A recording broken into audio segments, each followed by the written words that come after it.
আজ আমাদের তৃতীয় ক্লাস গ্রাফিক ডিজাইনে। তো আজকের ক্লাসে আমরা স্ক্রিনে যে 6টা টুল দেখছি এই 6টি টুল সম্পর্কে জানার চেষ্টা করব। তো প্রথমে আমি ফটোশপটা ওপেন করে নিয়েছি এবং প্রথমে আমরা দেখব হচ্ছে সিলেকশন টুলস। আমরা অবশ্যই দ্বিতীয় ক্লাসে কিছু সিলেকশন টুলস সম্পর্কে জানছি, তাই না? তো আজকে আমরা আরও কিছু সিলেকশন টুল সম্পর্কে জানবো। আমি প্রথমে হচ্ছে কিছু একটা ইমেজ ওপেন করে নিচ্ছি ইন্টারনেট থেকে।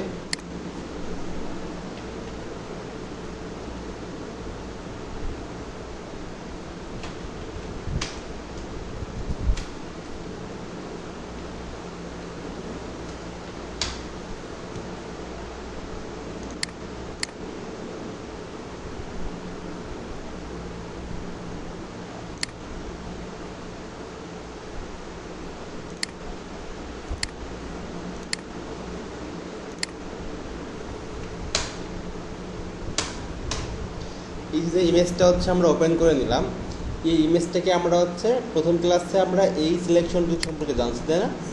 এইটা। আর এখন দেখেন হচ্ছে নাম্বার 4, 4 নম্বরে কিছু সিলেকশন টুল আছে, ঠিক আছে? এগুলোকে বলে সিলেকশন টুল।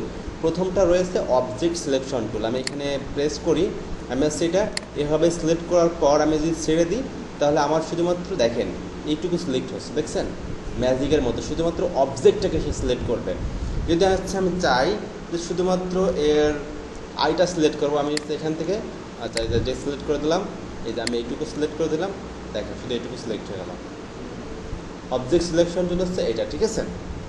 তারপরে নাম্বার 3তে যেটা রয়েছে সেটা হচ্ছে কুইক সিলেকশন। কুইক মানে কি? দ্রুত। তো এটা দিলে হচ্ছে আমি কুইক সিলেকশনের মাধ্যমে হচ্ছে এইভাবে দেখেন আমি যেখানে যেখানে ক্লিক দেবো জাস্ট সেখানে সিলেক্ট হয়ে যাবে, দেখেন যায়, ঠিক আছে? যেখানে ক্লিক দেবো সেখানে সিলেক্ট হয়ে যাবে, দেখা যায়। দেখেন আমি শুধুমাত্র বডিটাকে সিলেক্ট করে নিচ্ছি, যেখানে ক্লিক দেবো একটু বাদ পড়ে গেছে, দেখছেন? এটা হচ্ছে কুইক সিলেকশন টুল, দ্রুত সিলেক্ট করা আছে, এই জন্য এটা নাম দিছে কুইক সিলেকশন টুল। বুঝতে পারছেন? তাহলে ওই যে টুলসগুলো দেখছিলাম গত ক্লাসে, ল্যাসো টুলস দেখছিলাম, ল্যাসো টুলস থেকে এগুলো কিন্তু একটু অ্যাডভান্স লেভেলের টুলস, ঠিক না? ওকে। তারপরে আমাদের যেটা রয়েছে ম্যাজিক ওয়ান টুল। ম্যাজিক মানে কি? জাদু, তাই না? এটা হচ্ছে অনেকটা জাদুর মতো সিলেক্ট করে ফেলা যায় অনলি ওয়ান ক্লিকে। দেখেন আমি এখান থেকে ম্যাজিক ওয়ান টুলটা সিলেক্ট করলাম। ম্যাজিক ওয়ান টুলসটা সিলেক্ট করার পর আচ্ছা এখানে আমরা ইউনাইট দিই, কন্ট্রোল ডি। এখানে হচ্ছে ম্যাজিক ওয়ান টুলসটা মূলত কাজ করে কিভাবে? ম্যাজিক ওয়ান টুলসটা হচ্ছে কাজ করে, আমি প্রথম যে কালারের উপর ক্লিক করব সেই কালারকে সে ক্যাচ করে ফেলবে। দেখেন আমি এখানে ক্লিক করলাম, দেখেন এই কালার আমি সাপোজ ক্লিক করতেছি, এইখানে এই রিলেটেড যে কালারগুলো আছে সে সব কালারকে ক্যাচ করে ফেলছে। জি, ফেসের পরে দিলাম, এই যে ফেসটুকু সিলেক্ট করলো, এই যে আবার এইখান থেকে একটু কালার একটু আলাদা, একটু ডিফারেন্স আছে। এই ডিফারেন্সটা হচ্ছে আমরা টলারেন্স দিয়ে কম বেশি করতে পারি। টলারেন্সের মান 1 সমান হচ্ছে অ্যাকুরেট। আমি যদি এখানে 1 দিই সেক্ষেত্রে এসে দেখেন 11 হয়ে গেছে। আমি যদি 1 দিই, এখন আমি ক্লিক করলে দেখেন জাস্ট ওইখানে যে কালারটুকু আছে, যদি আমি একদম গ্রিনে ক্লিক করি জাস্ট একদম গ্রিনটাই সিলেক্ট করবে সে, গ্রিনের কাছাকাছি কোনো কালারকে রেড করবে না। আর যদি হচ্ছে আমি টলারেন্স 1-এর জায়গা দিয়ে হচ্ছে 100, তাহলে ওই কালারটা তো সিলেক্ট করবেই, ওর আশেপাশে যত কালার আছে সব কালারকে সে ধরবে। বুঝতে পারছেন? এই যে আমি 100 দিয়ে দিচ্ছি, এখন ক্লিক করলে দেখেন কতটুকু সিলেক্ট আসছে। বা টলারেন্স যদি হচ্ছে আমি এখন এখানে কম দিয়ে দিই, সাপোজ 40 দিই, এই যে এটুকু সিলেক্ট আসছে। যদি হচ্ছে আমি 60 দিই, এই যে এটুকু সিলেক্ট হলো, ঠিক আছে? টলারেন্সের মান কম বেশি করে হচ্ছে আমি খুব দ্রুত কোনো কিছু সিলেকশন করে ফেলতে পারবো। ওকে, তো আমরা এইটা দেখলাম হচ্ছে সিলেকশন টুলস। তো আমরা হচ্ছে তাহলে এইখানে 2টা টুলস আমরা দেখে ফেলছি, সিলেকশন টুলস, তারপর হচ্ছে ম্যাজিক ওয়ান টুল। এই 2টা হচ্ছে আমি দেখে ফেলছি। এখন হচ্ছে আমি দেখবো ক্রপ টুল সম্পর্কে, ঠিক আছে? তো ক্রপ টুলটা হচ্ছে কি? ক্রপ টুল সম্পর্কে আমরা হচ্ছে অলরেডি পরিচিত আছি। আমরা যখন ফেসবুকে ছবি আপলোড করি বা মোবাইলে অনেক সময় আমরা ছবি ক্রপ করে থাকি, তাই না? সাপোজ হচ্ছে এই যে ছবিটা আছে, ছবিটার হচ্ছে আমি শুধুমাত্র এইটুকু রাখবো, এই যে বাহিরের এই অংশটুকু বাদ দিয়ে দেবো, এগুলো হচ্ছে বাদ দেবো। সেক্ষেত্রে আমি কী করতে হবে? এইটুকু বাদ দিয়ে গেলে হচ্ছে আমি ক্রপ করতে হবে, তাই না? ক্রপ করে শুধুমাত্র এইটুকু হচ্ছে আমি রাখবো। সো এই ক্ষেত্রে হচ্ছে আমি এখান থেকে ক্রপ টুল রয়েছে, দেখেন নাম্বার 4, 1 2 3 4 5 5 5 হচ্ছে ক্রপ টুল রয়েছে, ঠিক আছে? এই ক্রপ টুলটা হচ্ছে আমি এখান থেকে এই দেখেন আমি ক্রপ টুল সিলেক্ট করার পর এভাবে আমি সিলেক্ট করে ফেলতে পারি, দেখছেন? এই যে আমি এভাবে ছোটো বড়ো করে জাস্ট এখান থেকে ওকে দিলেই এই যে ক্রপ হয়ে গেল। আমি সাপোজ নিচের এই যে দাগটুকু আছে হালকা নীল কালার দেখা যাচ্ছে, এটুকু বাদ দেবো। আমি যে ক্রপ টুলটা সিলেক্ট করলাম, এই যে একটু উপরের দিকে উঠে দিলাম, ওকে দিলাম, এই যে বাদ হয়ে গেল। যদি চাই আমি নিচের দিকে একটু জায়গা নেব, এই যে আমি ক্রপ টুলটা সিলেক্ট করলাম, নিচের দিকে নামায় আসলাম, ওকে দিলাম, চলে আসলো। বুঝতে পারছেন? ক্রপ টুলের কাজ যে কোনো এরিয়াকে ছোটো বড়ো করার জন্য হচ্ছে আমরা ক্রপ টুল ব্যবহার করতে পারি। আচ্ছা, তাহলে ক্রপ টুলটা হচ্ছে আমরা শিখলাম। এখন দেখি হচ্ছে how to make a passport size image. আমরা যে স্টুডিওতে গিয়ে আমরা বলি আমাদের পাসপোর্ট সাইজের ছবি করে দেন, বা হচ্ছে 2 ইঞ্চি বাই 2 ইঞ্চি বা স্টাম্প সাইজের ছবি করে দেন। তো যদি হচ্ছে এখন থেকে আপনি এই কাজটা জানিয়ে রাখেন, সেক্ষেত্রে হচ্ছে আপনার দোকানে গিয়ে কখনো ছবি না তুললেও হবে। আপনি জাস্ট মোবাইল থেকে সেলফি বা কাউকে তুলে দিতে বললে আপনি নিজে হচ্ছে এটাকে পাসপোর্ট সাইজ করে বা এডিট করে নিজের মন মতো করে জাস্ট স্টুডিওতে গিয়ে ওদের ইমেইলে বা হচ্ছে পেন ড্রাইভে সেন্ড করলে সে বের করে দেবে। ওদের ক্যামেরা ব্যবহার করে না তুললেও হবে। সো মনে করেন সাপোজ এই ছবিটা আসছে আমরা পাসপোর্ট সাইজ ছবি করবো, তাই না? সো আমি পাসপোর্ট সাইজ ছবি করার জন্য আমার এই সাদা অংশটুকু বাদ দিতে হবে না? আমি সাদা অংশটুকু প্রথমে ক্রপ টুলতে আগে আমি কতটুকু রাখবো সাইজটা পরে করতেছি, আগে আমি কতটুকু রাখবো, আমি সাদা অংশটুকু তো রাখবো না, তাই না? এই জন্য সাদা অংশটুকু আমি বাদ দিয়ে দিলাম। এই যে আমি বাদ দিছি, এখন ওকে দিলাম, ওকে বাদ দিয়ে দিছি। এখন হচ্ছে আমি এর যে সাইডে যে ব্যাকগ্রাউন্ড রয়েছে, এটা হচ্ছে আমরা জানি আমাদের অফিসিয়াল ব্যাকগ্রাউন্ড হচ্ছে হোয়াইট বা ব্লু দিলে হচ্ছে বেস্ট হয়, তাই না? তো আমি এটার ব্যাকগ্রাউন্ডটা আমি কীভাবে রিমুভ করে দেবো, আমি একটু আগে দেখলাম যে আমরা এই যে কুইক সিলেকশন টুল দেখছি বা ম্যাজিক ওয়ান টুল দেখছি, অবজেক্ট সিলেকশন টুল দেখছি। এইখান থেকে আমি কোনো রকমভাবে কুইক সিলেকশন টুল দিয়ে আমি সাপোজ হচ্ছে এই যে এইটুকু হচ্ছে যে মাথাটা আবার ধরে ফেলতেছে, এখানে টলারেন্সটা হচ্ছে কম বেশি করে রাখতে হবে।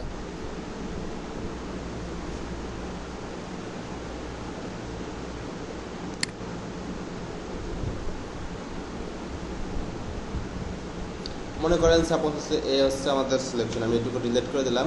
এই যে আমি তো এটা পরে পারফেক্ট করে করতে পারবো, তাই না? আমি চাইলে এটা এই যে আমাদের ল্যাসো টুল দিয়ে আমি এইভাবে হচ্ছে যে আস্তে আস্তে এইভাবে তো করে ফেলতে পারি, হবে।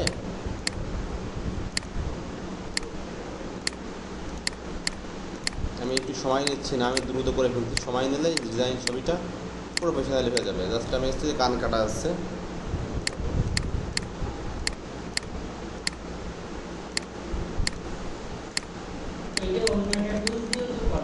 হ্যাঁ অন্য যে কোনো টুলস দিয়ে করা যাবে। এখন হচ্ছে জাস্ট আমি এখান থেকে আমার ব্যাকগ্রাউন্ড কালারটা কী নেবো, এখানে আমি সেই কালারটা সিলেক্ট করে আমি নিলাম হচ্ছে ব্লু। এই যে ব্লু নিলাম এখান থেকে, আর এখান থেকে আমি ডিলিট করে দিলাম। আচ্ছা, আমি এখান থেকে ডিলিট করতে ব্যাকগ্রাউন্ডে কালার দিতে গেলে হচ্ছে দেওয়া লাগে অল্টার ডিলিট আর কন্ট্রোল ডিলিট। এগুলো হচ্ছে দেখেন আমি আপনাকে শিখাবো, আস্তে আস্তে আছে। জাস্ট এই কাজটা আমি করে নিলাম, ঠিক আছে? নেক্সটে এগুলো আছে, আমি যে কাজটা করলাম এটা নেক্সটে আছে। আচ্ছা, এই যে আমি এটা আজকে করে নিলাম, এটা করার পর এখন আমি সাইজটা করবো কীভাবে, তাই না? সাইজটা করার জন্য আমি চলে যাব হচ্ছে আমি এটাকে প্রথমে আনলক করে নিলাম, এটাকে এখন সাইজ করার জন্য আমি যাব হচ্ছে এই যে কোনো সাইজ করার জন্য। আচ্ছা, পাসপোর্ট সাইজের মাপ কত সেটা কি জানা আছে? 1.5 inch two 1.9।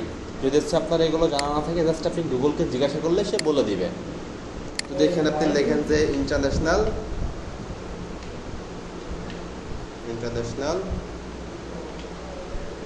Passport size photo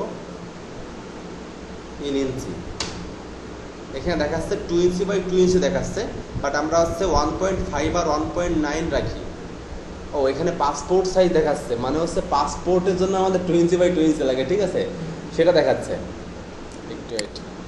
এটা হচ্ছে ইউএস পাসপোর্ট সাইজ ফটো, মানে ট্রাভেলের জন্য যে সাইজের ফটো হচ্ছে পাসপোর্টে ইনক্লুড করতে হয় সেই ফটো দেখাচ্ছে। বাট এমনি থেকে ইন্টারন্যাশনাল পাসপোর্ট সাইজের ফটো হচ্ছে আমাদের 1.5 আর 1.9।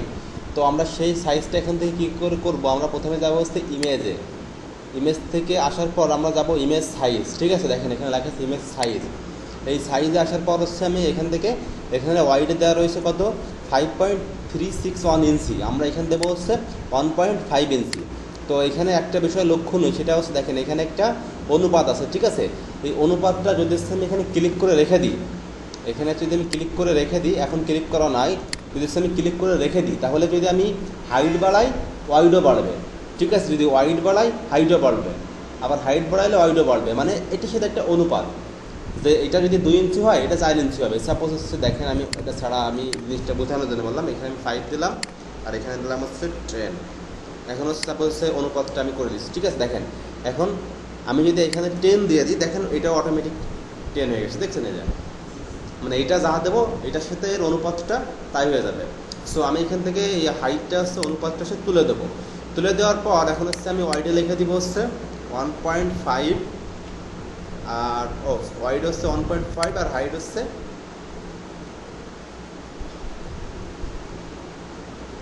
2। এই যে 2 লিখে দিলাম। 1.5 আর 1.9 আমরা দিই, বা 2 দিলেও হচ্ছে 9 দিলাম। এটা হচ্ছে আমাদের পাসপোর্ট সাইজ মাপ। এখন আমি ওকে দেবো, এই যে আমাদের পাসপোর্ট সাইজটা হয়ে গেছে। তাহলে হচ্ছে যে কোনো সাইজের ছবি আপনি পাসপোর্ট সাইজ করতে পারবেন এখন। ওকে, ঠিক আছে। তো এটা হচ্ছে একটা প্রফেশনাল হয় না, আনপ্রফেশনাল হয়ে গেছে, কারণ এটা সাইজে আমার এই যে এইটুকু ক্রপ করতে হবে, এইভাবে ক্রপ করতে হবে, তারপর পাসপোর্ট সাইজ করতে হলে শুধুমাত্র এতটুকু রাখতে হবে, ঠিক আছে। এই যে হচ্ছে মোটামুটি একটু স্ট্যান্ডার্ড সাইজ হয়েছে। এখন হচ্ছে আবার সাইজটা ঠিক করে নিতে হবে, কারণ আমি ক্রপ কোড সাইজ তো বাদ পড়ে গেছি, তাই না? এখন হচ্ছে সাইজটা আবার এখান থেকে ঠিক করে নিতে হবে। ইমেজ সাইজ 1.5 আর 1.9, এ হচ্ছে আমাদের পাসপোর্ট সাইজ হয়ে গেছে এখন। ওকে ওকে, তো এই হচ্ছে আমাদের পাসপোর্ট সাইজ তৈরি করার নিয়ম। এখন হচ্ছে আমরা দেখব how to remove a image background by 1 click, অর্থাৎ আমি 1 ক্লিকে কীভাবে সবগুলো ব্যাকগ্রাউন্ড রিমুভ করে দেবো। মনে করেন সাপোজ হচ্ছে আমরা যে কোনো ছবি ব্যাকগ্রাউন্ড ইমেজ 1 ক্লিকে কীভাবে রিমুভ করতে পারি, ঠিক আছে। দেখেন আমি এটা আসতে নিই, কপি করে এটা আসতে আমি ফটোশপে নিয়ে যাচ্ছি ডিরেক্টলি, অথবা চাইলে হচ্ছে আপনি ডাউনলোড করে নিতে পারেন। এখন এই ছবিটা হচ্ছে আমি কিভাবে হচ্ছে 1 ক্লিকে ব্যাকগ্রাউন্ড রিমুভ করে দেবো, ঠিক আছে। সো আমি হচ্ছে মুভ টুলটা সিলেক্ট করি। সিলেক্ট করার পর এখান থেকে আমাদের যে কাজটা করতে হবে সেটা হচ্ছে ব্যাকগ্রাউন্ডটাকে আনলক করতে হবে। এটা আমি আনলক করে নিলাম। এখন আনলক করার পর আমরা হচ্ছে প্রপার্টিস অপশানে যাব, ঠিক আছে।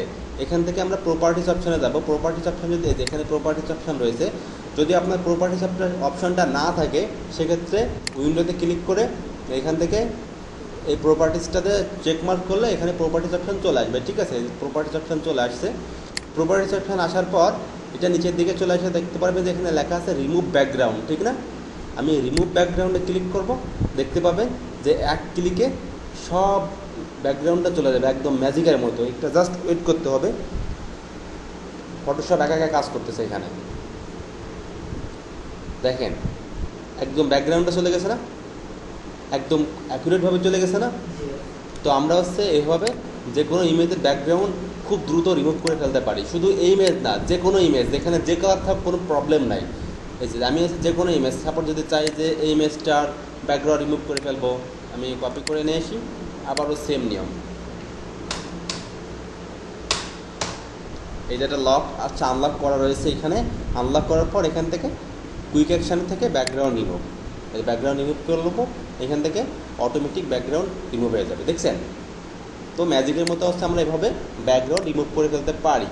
আচ্ছা, এখন হচ্ছে আমরা দেখব স্পট হেলিং ব্রাশ টুল, ঠিক আছে। ক্লাসের last topic spot healing brush টুল। তো স্পট হেলিং ব্রাশ টুলটা আমরা কিভাবে ব্যবহার করি বা হচ্ছে এর কাজ কি, এটার কাজ হচ্ছে আমরা আমাদের বিভিন্ন কালার হচ্ছে যে যদি একটা ডিজাইনের মধ্যে অন্য একটি কালার চলে আসে, সেক্ষেত্রে সেই কালারটা রিমুভ করার জন্য হচ্ছে মূলত স্পট হেলিং টুলসটা ব্যবহার করা হয়। এটা বোঝার জন্য আমি যেটা হচ্ছে করে থাকি, মনে করেন সাপোজ হচ্ছে একটা স্পট আছে, তাই না। এখান থেকে স্পট হচ্ছে আপনি কীভাবে সেই করতে পারবেন, আপনার যেটাকে ভালো লাগে এখান থেকে সেটাকে সিলেক্ট করেন।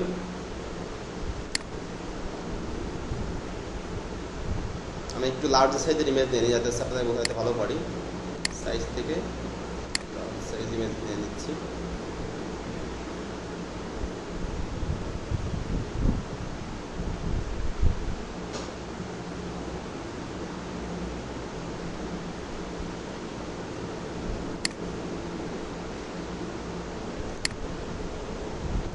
এটাকে নিচ্ছি, ঠিক আছে।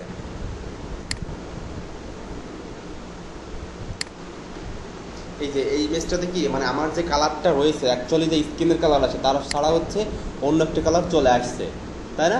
তো আমি যদি এখন এই ব্রাউনটাকে রিমুভ করতে চাই, মানে স্পটটাকে রিমুভ করতে চাই, সেক্ষেত্রে আমাকে এই দেখেন আমি এখানে স্পট হেলিং ব্রাশ টুল রয়েছে, এখান থেকে রাইট মাউস ক্লিক করে এই টুলস বার থেকে রাইট মাউস ক্লিক করে আমি ফার্স্ট যে টুলটা আছে স্পট হেলিং ব্রাশ টুল এটাকে সিলেক্ট করে দিলাম। এখন হচ্ছে আমি এখান থেকে স্পটটা রিমুভ করে ফেলতে পারবো। জি হ্যাঁ, প্রেস করলে হবে, বাট হচ্ছে আমার এখান থেকে ব্রাশের সাইজ যতটুকু আছে, আমি এই ব্রোনের সাইজ যতটুকু আছে মানে আমার স্পটের সাইজ যতটুকু আমার এই ব্রাশের সাইজ ততটুকু করে নিতে হবে, ঠিক আছে।